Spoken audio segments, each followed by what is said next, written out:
Hey guys, this is Roderick here. I'm showing you just a quick how-to on turning something simple like this into something a little more nutritious. And also, this is a microwave package. The directions exclusively go over how to prepare it in that method. I'm going to show you how to prepare it without the use of a microwave. I don't even own one, so I won't ever be using one. Alright, so I'll be back with you in a second.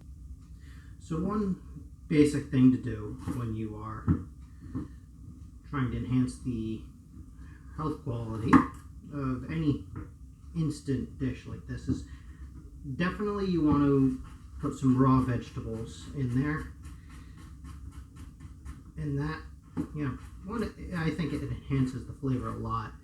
And two, well, it adds fresh nutrients that they haven't been overly processed. Dehydrated stuff in there.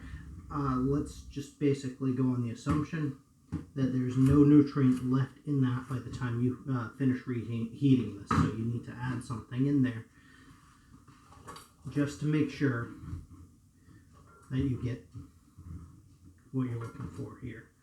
Alright. So we started there with some carrots.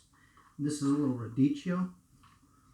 If I'm pronouncing that wrong, I do apologize. I never learned to speak Italian.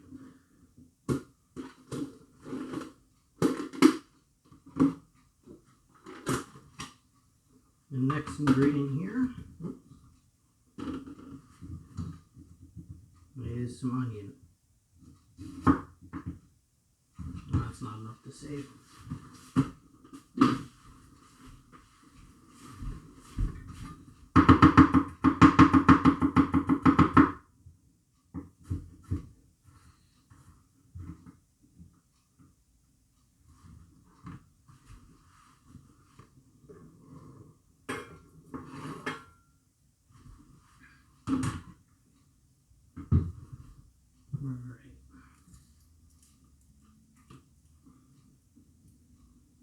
I'm going to be a little lazy today and use their stock, but I'm also going to add a little more teriyaki to get it a bit thicker. And as this is just for me, I'm going to add my one of my favorite sauces here. This is Dave's Gourmet Ghost Pepper.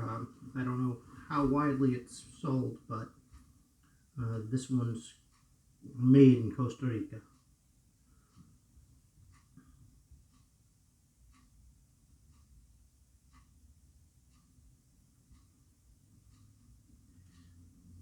Now with this, you don't want to use too much. Just 3 drops is plenty. Alright, and next up we're going to use their little packet here.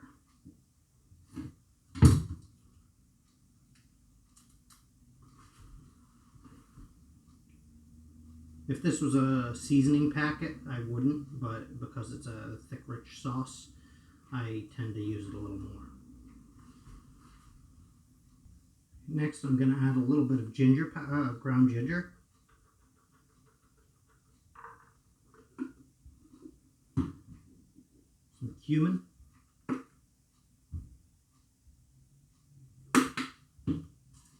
And because we already have enough spicy stuff going on, it's only going to be a little bit of this crushed pepper.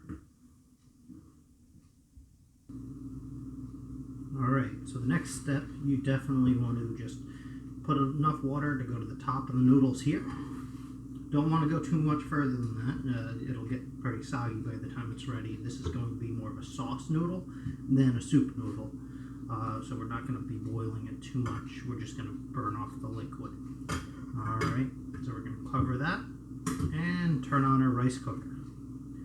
We're going to come back to it once it's closer to being ready. While that's cooking, I want to take this opportunity to thank anybody who's been watching my videos. I really appreciate the views. And if you like the videos, please feel free to give them a subscribe. Or at least, at the very least, a like. So I know people are out there watching and, are actually interested in what I'm putting out there. And I'll get back to you once this is ready to be updated. Alright, I haven't checked it yet, but let's pop it open and see how it's doing. As you can see, the noodles are starting to soften. It's going to take a little while longer to cook thoroughly, and then once it's getting a little closer, we can actually take the lid off. And that just helps make sure the noodles get moist throughout from the steam that's trapped under there. Now we want to steam off the broth. So give that a good mixing. Make sure nothing's just cooking up top there, and you want to soak everything thoroughly. And as you can see, after a little while, it's getting nice and thick. The water's slowly evaporating, and if we leave it for another few minutes, well, 10 really, but still, this is much healthier way to eat this than just microwaving it.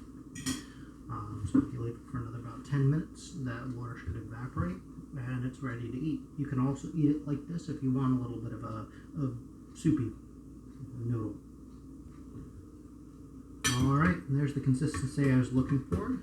At this point, just flip that switch. That'll stay hot, so you want to unplug the unit. And once it cools down just enough to eat, it's ready to serve. Alright, I hope that helps somebody out there out, and have a wonderful day. Enjoy your lunch.